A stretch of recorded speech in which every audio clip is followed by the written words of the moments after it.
అయితే మేడం గారు ఇంటికి వచ్చానండి. ఎప్పటి నుంచో తెలుసండి మా మేడం గారు అయితే ఎంతో చిన్నప్పటి నుంచి కూడా చాలా కష్టపడ్డారని చెప్పారు. అలాగే నువ్వు కూడా చక్కగా కష్టపడి పిల్లల్ని చదివించుకో కుమారి అని చెప్పి నాకు ఎంతో ఎప్పటి నుంచో ఒక 10 సంవత్సరాల బట్టి తెలుసండి. ఈ రోజు పిలిచి నాకు ఇక్కడ ముగ్గులు వేపిస్తాను అంటే అప్పుడంటే రీల్స్ తీయలేదు, ఇప్పుడంటే రీల్స్ తీస్తున్నాను. అందుకని చెప్పేసి నాకు ఎంతో మంచిగా నాకు సపోర్ట్ గా చెప్పేవాళ్ళండి. అందుకని మేడం గారి మాటలు నాకు బాగా నచ్చినాయండి. కష్టపడితే ఎప్పటికైనా పిల్లలు ప్రయోజకులు అవుతారు, చక్కగా పిల్లల్ని చదివించుకోవచ్చు అని చెప్పేసి నాకు చెప్పారండి. అందుకని ఈ మేడం గారు కూడా చాలా కష్టపడ్డారంట. అయినా సరే వాళ్ళు కుటుంబీకులు మాత్రం చాలా బాగా చూసుకుంటారండి. మేడం గారికి అయితే 90 సంవత్సరాలండి. ఇప్పుడు కూడా ఇంకా పని చేయాలని తపంతోనే ఉంటారండి.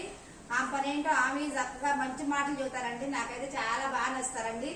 ఆ మేడం గారికి నాకు సపోర్ట్ గా ఉన్నందుకు మీరు అందరూ మేడం గారికి నాకు చూడాలని మరీ కోరుకున్నానండి. ఓకేనా ఫ్రెండ్స్?